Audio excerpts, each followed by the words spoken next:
Assalamualaikum warahmatullahi wabarakatuh. Pengertian redoks. Reaksi redoks, singkatan dari reduksi oksidasi, adalah jenis reaksi kimia di mana terjadi perubahan oksidasi dan reduksi antara molekul-molekul yang terlibat. Dalam reaksi redoks, satu zat kehilangan elektron proses oksidasi, sementara zat lain mendapatkan elektron atau proses reduksi. Reaksi redoks sangat umum dalam berbagai proses kimia, termasuk reaksi pembakaran, metabolisme dalam tubuh, dan reaksi elektrokimia. Bagian penting dalam reaksi redoks, oksidasi. Ini terjadi ketika suatu zat kehilangan elektron, oleh karena itu bilangan oksidasi atom atau ion dalam zat ini meningkat. Zat yang mengalami oksidasi disebut zat tereduksi karena ia menyumbangkan elektron kepada zat lain. Reduksi ini terjadi ketika suatu zat mendapatkan elektron. Bilangan oksidasi atom atau ion dalam zat ini menurun. Zat yang mengalami reduksi disebut zat teroksidasi karena menerima elektron dari zat lain. Fungsi reaksi redoks. Pertama, energi reaksi redoks adalah sumber utama energi dalam banyak proses biologis dan industri. Kedua, penggunaan bahan bakar. Banyak bahan bakar yang digunakan dalam kehidupan sehari-hari melibatkan reaksi redoks. Tiga, elektrokimia. Reaksi redoks menjadi dasar bagi banyak proses elektrokimia. Empat, perubahan warna. Beberapa reaksi redoks dapat menghasilkan perubahan warna dalam larutan atau padatan. Yang kelima, korosi. Korosi adalah reaksi redoks yang terjadi ketika logam bereaksi dengan oksigen dan air menghasilkan produk korosi seperti karat pada besi. 6. Fotosintesis. Proses fotosintesis dalam tumbuhan melibatkan reaksi redoks. Di dalam kloroplas, cahaya matahari menginduksi reaksi redoks yang mengubah karbon dioksida dan air menjadi glukosa dan oksigen dengan bentuk klorofil. 7. Detoksifikasi. Beberapa reaksi redoks digunakan dalam proses detoksifikasi dalam tubuh manusia dan makhluk hidup lainnya. 8. Analisis kimia. Reaksi redoks digunakan dalam analisis kimia untuk mengidentifikasi dan mengukur jumlah senyawa tertentu dalam sampel. Ciri reaksi redoks. 1. Perubahan bilangan oksidasi. Ciri paling khas dari reaksi redoks adalah perubahan bilangan oksidasi atau jumlah muatan elektron atau ion dalam senyawa. 2. Transfer elektron. Reaksi redoks melibatkan transfer elektron antara zat-zat yang terlibat dalam reaksi. 3. Bentuk setengah reaksi. Reaksi redoks sering dipecah menjadi dua setengah reaksi terpisah, reaksi oksidasi dan reaksi reduksi. 4. Lawan arah reduksi. Reduksi oksidasi dan reaksi reduksi selalu terjadi bersama-sama. 5. Perubahan dalam senyawa. Reaksi redoks sering kali menghasilkan perubahan dalam senyawa kimia. 6.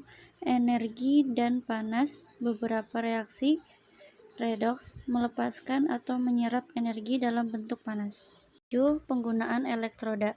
Reaksi redoks sering kali melibatkan penggunaan elektroda yang merupakan permukaan penghantar listrik di dalam larutan elektrolit.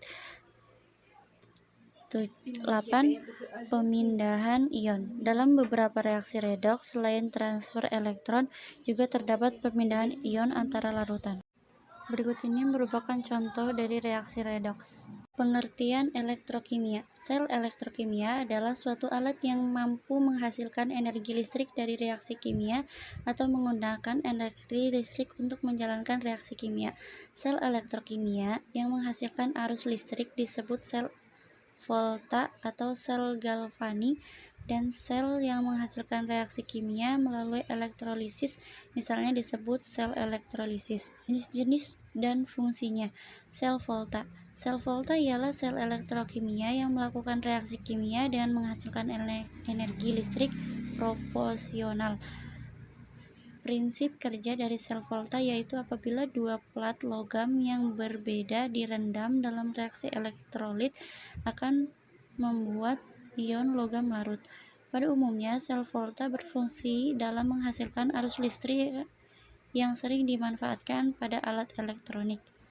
Mekanisme tersebut digunakan pada pembuatan baterai yang dipakai sebagai sumber listrik. 2. Sel elektrolisis. Sel elektrolisis merupakan sel elektrokimia yang memiliki prinsip berlawanan dengan sel volta. Artinya, sel elektrolisis akan mendorong terjadinya reaksi kimia dengan melibatkan aliran listrik di dalamnya. Fungsi dari sel elektrolisis dapat digunakan untuk memurnikan logam yang kotor. Selain itu, dapat digunakan dalam proses pembuatan gas oksigen, hidrogen, dan gas klorin di laboratorium. Ciri elektrokimia. Pertama, setiap setengah sel terdiri dari batang logam yang dicelupkan ke dalam larutan dari ionnya sendiri. Kedua, reaksi setengah sel yang terjadi pada anoda disebut reaksi oksidasi. Selanjutnya, setengah sel sementara yang terjadi pada katoda adalah reaksi redoks setengah sel. 3. Dua reaksi setengah selalu terjadi secara bersamaan.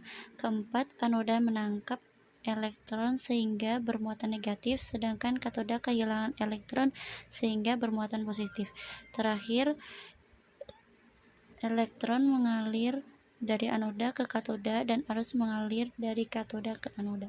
Contoh elektrokimia dalam kehidupan sehari-hari. Baterai primer, yaitu baterai yang hanya sekali pakai atau tidak bisa diisi ulang. Contoh baterai AA dan alkali. Baterai sekunder, yaitu baterai yang dapat diisi ulang seperti pada kendaraan listrik. Baterai nikel kadmium. Baterai ini dapat diisi ulang tapi sensitif terhadap kelebihan mengisi daya sehingga harus dipantau. Baterai ini menggunakan nikel hidroksida sebagai katoda, kadmium sebagai anoda, dan alkali potasium hidroksida sebagai elektrolit. Sekian yang dapat saya sampaikan, kurang lebihnya mohon maaf. Yang sebesar-besarnya, wabillahi taufik wal hidayah. Wassalamualaikum warahmatullahi wabarakatuh.